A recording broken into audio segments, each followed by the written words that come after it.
Pagkatapos po ng lindol mga kapatid, alhamdulillah, maayos naman po ang ating mga estudyante dito sa ating summer turil, alhamdulillah. At wala naman pong nasaktan sa kanila at lahat naman po ay safe, alhamdulillah. At sila ngayon ay nandito sa musalla natin at sila ay nagre-ready na para sa sala, alhamdulillah. Yan po ang ating mga turil students.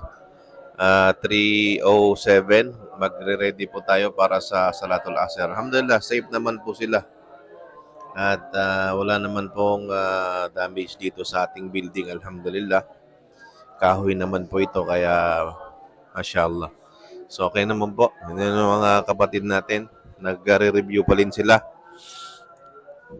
Nagre-review pa rin sila sa kanilang magtasmi. Mashallah. Ayan. At yung iba nandun pa sa labas. Saan na yung iba? Ito yung iba. Yala, sala! Yung mga kapatid natin iba. Sala! Sige na, sala! Baka mamaya may aftershock na naman. Tad natutulog. Ano naramdaman mo sa lindol?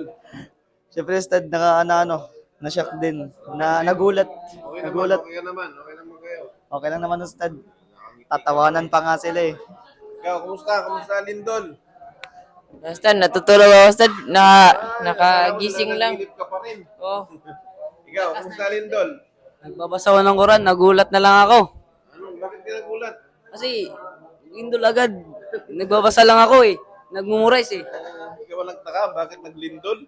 Ikaw bro, anong nangyari? Naglindol? Natakot ako, Ustad. Ha? Takot ako na... Hindi ka nasaktan, okay naman. Hindi, wala na. Ikaw, kumusta? Okay lang naman po. Okay lang? Kung nag-aaral na yung mga magulang mo, okay ka lang? Okay lang. Okay lang. Okay, kumusta kayo dyan? Okay na ba kayo? Ikaw bro, okay ka ba? Okay lang. Nagising ako sa takbo nila. Tumakbo na din ako. Hindi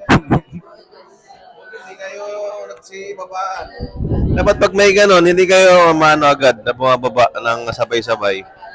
Okay naman sila, alhamdulillah. Yan sila ngayon, busy sila.